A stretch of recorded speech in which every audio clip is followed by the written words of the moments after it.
বয়স নয়, পারফরমেন্সই মুখ্য নির্বাচকদের কাছে। তার ফিটনেস এবং তার পারফরমেন্স যদি ভালো থাকে তাহলে অবশ্যই সে যে কোনো সময় কনসিডার করা যেতে পারে। লাল বলের ক্রিকেটকে বিদায় বললেন ইমরুল কায়েস। শনিবার নামবেন শেষ ম্যাচ খেলতে। বিপিএল নয়, এনসিএল এর টি-20 টুর্নামেন্ট দিয়ে মাঠে ফিরছেন তামিম ইকবাল। তবে চট্টগ্রাম বিভাগের হয়ে এনসিএল এ মাঠে নামার আগে তামিমকে দিতে হবে ফিটনেস পরীক্ষা। বিষয়টি নিশ্চিত করেছেন জাতীয় দলের নির্বাচক হান্নান সরকার। কদিন ধরেই মিরপুরে তামিমের ধুমধারাক্কা অনুশীলন। প্র্যাকটিসের ধরন দেখেই বোঝার বাকি নেই টি-20-র জন্য নিজেকে প্রস্তুত করছেন তামিম।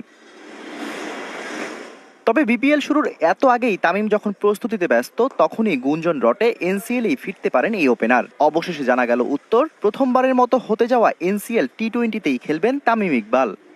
তামিম এনসিএল টি-20টা খেলবে, এটা মোটামুটি একটা তার ইচ্ছা পোষণ করেছে এবং সেই জায়গাটায় তার খেলাটা মোটামুটি কনফার্ম হয়ে নিতে পারে।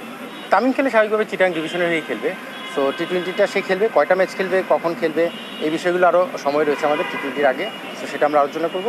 অনেকদিন ধরেই ক্রিকেটের বাইরে দেশের এই ওপেনার, তাই স্বাভাবিকভাবেই প্রশ্ন ওঠে শর্টার ফরম্যাট খেলার জন্য কতটা ফিট তামিম। এটা হলো ফিটনেস টেস্টে অ্যাটেন্ড করবে, তারপরে তার একটা টার্গেট থাকে, সেই টার্গেটটা রিচ করতে হবে। কিছু কিছু সিনিয়র প্লেয়ারের ক্ষেত্রে আপনি দেখবেন যে আমাদের ফিটনেস টেস্টে আমাদের যে মানে ফার্স্ট টার্গেট যেটাকে রিচ করতে হবে, সেটা রিচ না করেও দুইজন প্লেয়ারকে আমরা সুযোগ দিয়েছি যারা সিনিয়র প্লেয়ার, তাদের ক্ষেত্রে সেরকমটা হয়েছে। তামিমকেও নিশ্চয়ই সেই ক্রাইটেরিয়ার মধ্যে দিয়ে আসতে হবে। 11 ডিসেম্বর থেকে শুরু হতে যাওয়া এই টুর্নামেন্টে চট্টগ্রাম বিভাগের হয়েই খেলবেন তামিম। বিপিএল এর আগে 22 গজে নিজেকে পরখ করতেই এই সিদ্ধান্ত নিয়েছেন দেশের এই ওপেনার। ক্রিকেটের খবর জানাবো এবার। ওয়েস্ট ইন্ডিজ পৌঁছে আজ বিশ্রামে বাংলাদেশ দল। অ্যান্টিগায় অনুশীলনের ধকল নিচ্ছে না টেস্ট দলের ক্রিকেটাররা। দীর্ঘ ভ্রমণ ক্লান্তি কাটাতে এমন সিদ্ধান্ত নিয়েছে টিম ম্যানেজমেন্ট। হোটেলে জিম সেশন করবে মেহেদী মিরাজের দল। টেস্ট সিরিজ সামনে রেখে কাল টাইগারদের অনুশীলন। এদিকে নাজমুল শান্তর বদলি শাহাদাত দীপু ঢাকা ছেড়েছেন আজ। শুক্রবার থেকে শুরু প্রস্তুতি ম্যাচ। দলের সঙ্গে যোগ দিতে আজ ঢাকা ছেড়েছেন তিনি। পরের ম্যাচ জামাইকায় 30 নভেম্বর। তার আগে প্রথম টেস্টটি খেলবে অ্যান্টিগায় 22 তারিখে।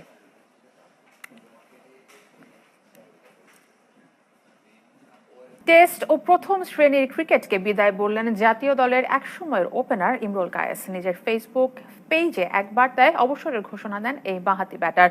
টেস্টে দীর্ঘদিন ধরে দলের বাইরে থাকা ইমরুল ফার্স্ট ক্লাস ক্রিকেটে নিজের শেষ ম্যাচটি খেলবেন 16 নভেম্বর।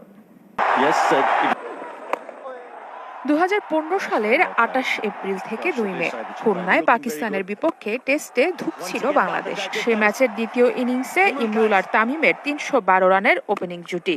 তামিম ইকবালের ডাবল সেঞ্চুরির সাথে ইমরুল কায়েসের 150 রান বাংলাদেশের টেস্ট ক্রিকেটের অন্যতম স্মরণীয় ইনিংসগুলোর একটি। সেটা দিয়েই নিজের বিদায়ী বার্তাটা দিলেন ইমরুল কায়েস। নিজের ফেসবুক পেজ থেকে এক ভিডিও শেয়ার করেছেন ইমরুল। চিরচেনা হোম অফ ক্রিকেট, তারপর পাকিস্তানের সাথে টেস্টের সেঞ্চুরির মোমেন্ট। এরপরই বার্তা, টেস্ট ক্যাপটা অফিসিয়ালি তুলে রাখছেন তিনি। আমি আগামী 16 নভেম্বর আমি আমার টেস্ট ক্রিকেটের ক্যারিয়ারের সমাপ্তি ঘোষণা করতে যাচ্ছি এবং সেই সাথে আমি আমার ফার্স্ট ক্লাস ক্রিকেটের ক্যারিয়ারের সমাপ্তি ঘোষণা করতে যাচ্ছি। টেস্টে অনিয়মিত হয়েছেন অনেক আগে, তবে নিয়মিত খেলছেন প্রথম শ্রেণীর ক্রিকেটটা। এবার সেটাতেও ইতি টানছেন।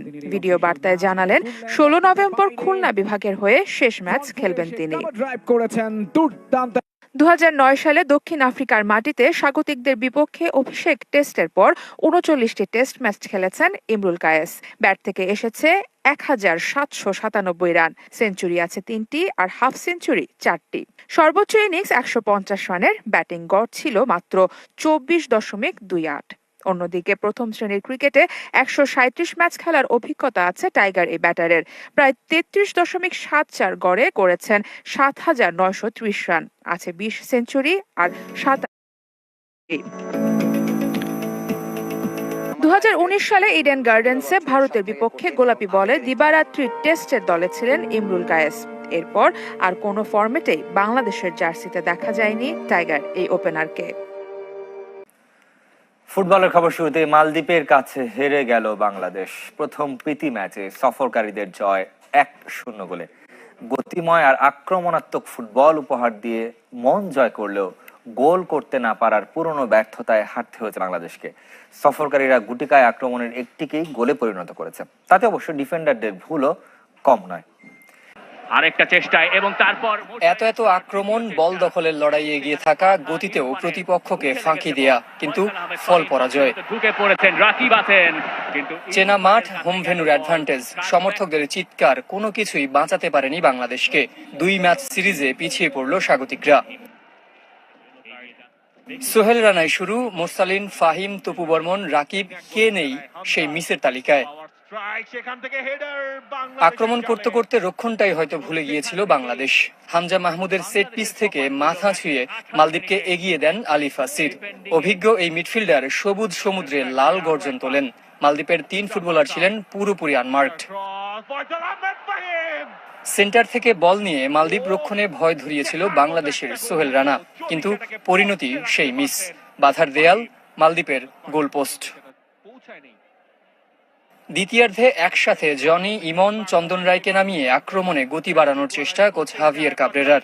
সেটা বেড়েছে ঠিকই, কিন্তু পোস্ট আর জাল খুঁজে পায়নি বাংলাদেশ। শেষ 10 মিনিটে বাংলাদেশের আক্রমণের জোয়ারে ভেসে যায় মালদ্বীপ, কিন্তু সেই আক্ষেপ হতাশার গল্প আবারও।